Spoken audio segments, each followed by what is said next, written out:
안녕하세요. 세종시와 우리 교육을 사랑하는 세종시민 여러분, 반갑습니다. 유호석입니다. 네, 오랜만에 인사드립니다. 가을이 깊어가고 있습니다. 곧 겨울이 올 텐데 겨울 준비를 잘하고 계신가요? 오늘은 깊은 가을을 맞아 책을 읽기 좋은 계절이잖아요. 그 책을 쓰신 작가님을 소개하도록 하겠습니다. 책 제목은 제명이 알래스카를 가다. 오늘 초대 손님은 이 책을 쓰신 이선배 선생님입니다. 안녕하세요. 네, 안녕하십니까. 이선배 작가님은 교대를 졸업했지만 초등교사의 길을 걷지 않는 약간 특이한 이력을 지닌 분입니다. 먼저 인사드리겠습니다. 안녕하세요. 네, 안녕하십니까. 걷지 아니라 걷지 못한. 걷지 못한. 간단하게 자기소개 부탁드리겠습니다. 세종에 이사 온 지 1년 이제 4개월 정도 됐고요. 기본소득 세종네트워크 사무처장으로 활동하고 있는 이선배라고 합니다. 반갑습니다. 이번에 제명이 알래스카를 가다. 이 책을 쓰셨는데 좀 간단하게 책 소개 좀 부탁드리겠습니다. 제가 5년 전에 제명아 기본소득이 뭐야? 라는 초등학생 어린이들을 위한 책을 썼었습니다. 그때 이제 제명이라는 아이가 천문학자가 꿈인데 알래스카의 오로라를 보러 가기를 소망하는데 집안 형편이 넉넉지 못하다 보니까 갈 길이 없습니다. 그러다가 이제 세계 어린이 기본소득 대회가 알래스카에서 열린다라는 소식을 듣게 됩니다. 가상입니다.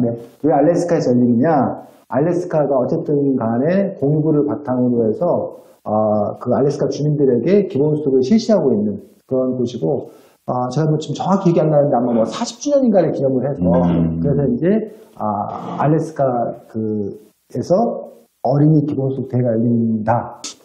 지난번 제명아 기본소득이 뭐야? 네네. 책으로부터 조금씩 이어지는 얘기이기도 하고 네네. 아마 책을 처음에 이제 접하시는 분들은 제목에 좀 눈길이 가기 마련이잖아요. 아까 잠깐 얘기도 나왔지만 여기 보면 우리 현재 대통령의 제명이나 이름이 똑같기도 하고 그 다음에 알래스카 아까 참 짧게 나오긴 했지만 공유부라는 얘기가 나왔잖아요. 분명히 이 제명이라는 이름과 알래스카가 가지고 있는 나름의 좀 상징성이 좀 있을 것 같아요. 그 부분을 좀 간단하게 좀 소개해 주시면. 어쨌든 현재 대통령 이재명 대통령과 주인공 제명이는 동명이인 이름만 같고 사실 다른. 그래서 이재명 대통령 이름을 설정한 이유는 당시 이제 기본소득을 알려야 되는데 기본소득을 어떻게 알릴까 하다가 그나마 어쨌든 이재명 당시는 경기도지사였었는데 이재명 경기도지사가 경기도에서 청년 기본소득을 치고 나와서 기본소득과 관해서 많이 알렸었기 때문에 제명이라는 이름을 하면 논란도 있고 좀 이렇게 출판사 입장에서 화제성이 있어서 장사가 되지 않을까라는 얕은 생각에 그렇게 했던 거고요. 알래스카는 어쨌든 알래스카에서 이제 석유가 나는데 보통의 경우는 그 석유를 석유회사에 팔아서 그냥 일정 정도 돈을 받아서 그걸 갖고 그냥 정부가 알아서 쓴다 이런 개념입니다 보통은. 근데 알래스카는 특별하게도 그 지분을 가지고 기금을 조성을 하고 그 기금을 운용을 해서 거기서 나오는 수익으로 알래스카 주민들에게 1년에 한 번 그 수익률에 따라서 달라지는데 200달러가 됐던 얼마가 됐던 그렇게 이제 전 주민에게 기본소득을 실시하고 있는 유일한 곳이 알래스카여서 많은 사람들이 아직까지는 기본소득이 뭐야? 또 기본소득은 일 안 하고 그냥 공짜로 얻는 거 아니야? 이런 오해들을 좀 하고 있어요. 그래서 좀 기본소득에 대해서 간단하게 좀 말씀을 해주시면 좋을 것 같습니다. 기본소득은 저 같은 경우도 그렇고 많은 사람들의 이해는 어쨌든 요즘에 AI 생성형 인공지능이 모든 일을 인간적으로 더 잘하는 어떤 그런 시대에 우리 인간들은 뭘 하고 살아야 되나, 뭘 먹고 살아야 되나 라는 그런 고민에서 그래도 우리 인간들이 최소한의 품위는 지키며 살아갈 수 있도록 기본적인 생활을 보장해야 된다. 그런 걸로 쉽게 이제 기본소득을 이해하시는 분들이 계시고요. 근데 이제 저희 기본소득 한국 네트워크 또 기본소득 지구 네트워크에서 이야기하는 기본소득은 공유부를 바탕으로 한 기본소득인데 공유부라 하는 것은 땅과 태양과 바람과 물과 이 모든 것들이 우리 모두의 것이었고 우리가 지금 쓰는 말, 글, 제도, 문화, 법률 이런 것들도 인류의 모두의 지혜를 바탕으로 한 그러한 것들이다. 그래서 그것들이 자연 공유가 되었건 인공 공유가 되었건 우리 모두가 함께 만들어낸 것이고 그것을 이용해서 수익을 창출했는데 그 수익을 창출한 것을 개인이 모두 갖는 것이 아니라 그 중에 일부분은 모두의 것이니 모두에게 기본소득이라는 형태로 돌려줘야 된다. 라는 그런 생각을 바탕하고 있고요. 그래서 기본소득은 그렇다 보니까 모두의 권리다 보니까 그 사회 구성원 모두가 가져야 된다. 보편성. 그 다음에 그래서 부자니 가난하니 그 다음에 너가 이걸 하면 뭘 하니 마니라는 조건을 따지지 않는다. 무조건성. 그리고 한 번 주고 끝나는 것이 아니라 태어났을 때 죽을 때까지 꾸준히 뭐 매 오래됐건 매 분기가 됐건 매년 됐건 정기적으로 준다. 그 다음에 그 사용을 그 사람이 권리니까 자기 마음대로 할 수 있도록 현금 또는 현금성으로 준다라는 그런 부분들.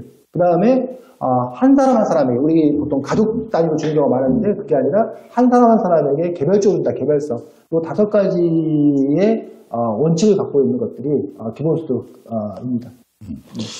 기본소득, 이제 이 책을 쓰실 때는 보통 작가가 글을 쓸 때는 이 책을 누가 읽었으면 좋을까? 혹은 이 책을 읽어서 어떤 효과가 있으면 좋을까? 이런 생각들을 좀 하게 되잖아요. 네. 이 책의 주요 독자 혹은 누가 읽었으면 좋겠다. 이런 걸 좀 생각해 보신 바가 있나요? 일단은 기본적으로 이 책의 독자들은 중고등학생, 뭐 대학생, 청소년들이고요.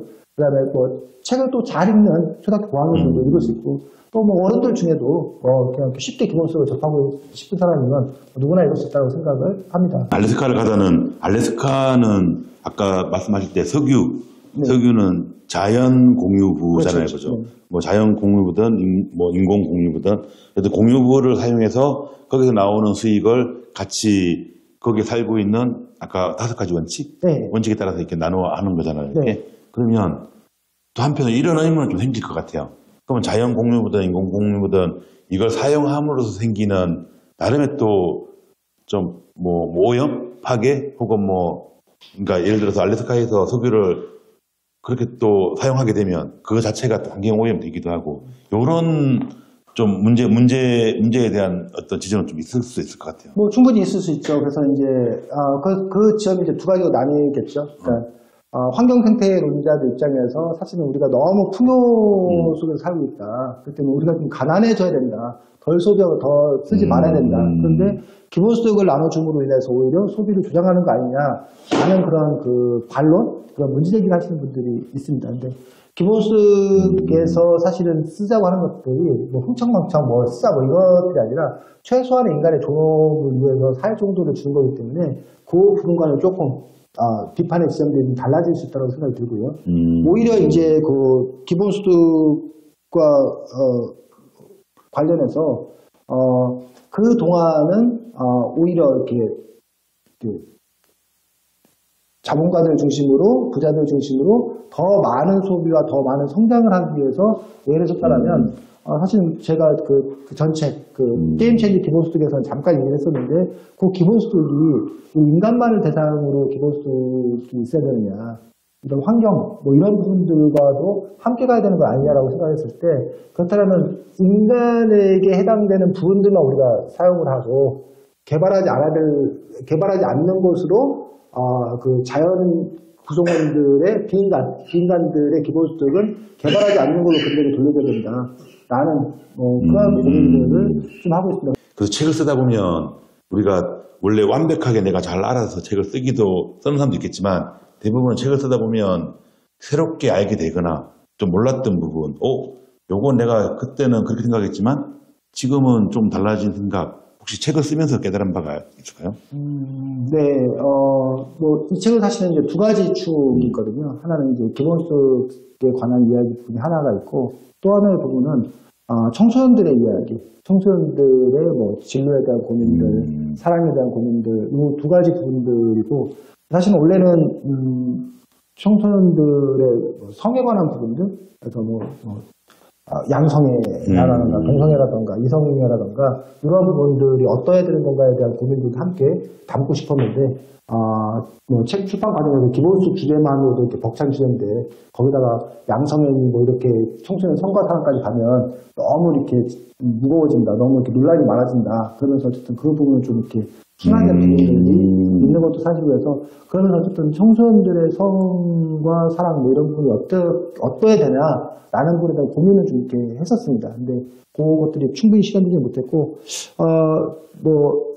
안타까운 사실은 책 쓴 다음에 새로운 사실 하나가 공개되는 것들이 사실은 국가 단위에서 기본소득을 본격적으로 실시하는 곳은 아무 데도 없어서 한국이 1등이 되는 거 아니냐라고 이제 그런 기대 이런 것도 있었는데 이번에 그 태평양에 있는 그 마셜 제도라고 하는 그 나라 인구수는 그렇게 많지 않습니다. 몇만 정도 되는 인구수인 나라인데 그 나라에서 기본소득을 이제 12월 달부터 본격적으로 국가 단위에서 처음 실시를 한다고 선언이 되어서 그에 조금만 더 당겨졌거나 재책 출발이 좀 늦었으면 그 얘기가 좀 이렇게 들어갔더라면 더 좋지 않았을까라는 그런 시기상을 안 맞아서 그런 생각도 잠깐.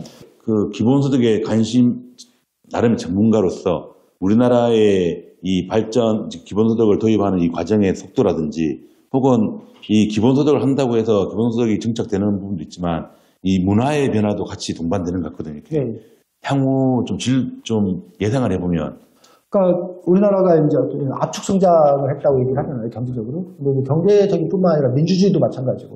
또 한 가지 복지 부분도 마찬가지인데 우리가 이제 그 복지를 어떻게 해갈 것인 건가라는 부분의 고민인데 사실 서구 사회 같은 경우는 산업혁명이라는 어떤 그런 과정들 속에서 현재의 복지라는 부분들이 나온 거죠. 근데 지금 현재 우리 같은 경우는 3차 산업혁명 이후에 이제 4차 산업혁명, AI로 넘어간 또 새로운 변화가 있었던 거고 새로운 변화에 걸맞는 새로운 복지제도가 필요한 그런 시점인 거죠. 근데 이제 그렇다면 굳이 서구의 복지제도를 완성한 다음에 그 다음 단계 넘어갈 것이 아니라 서구의 복지제도는 그냥 패스하고 바로 우리가 더 그 AI 시대에 걸맞는 새로운 복지제도를 선도적으로 만들어가는 것도 의미 있지 않겠는 건가. 그래서 이제 우리나라가 그동안 어쨌든 산업적인 측면에서 이렇게 추격자 입장이었잖아요. 근데 더 이상 이제 추격할 게 없는 거죠. 그래서 우리나라가 이제 선도국이 돼야 된다라고 이제 주장들을 하는데 그렇다면 복지나 이런 부분에서도 기본소득이나 어떤 그런 모델을 통해서 선도적인 그런 모습을 보여줄 수 있지 않나라는 생각을 하는 거죠.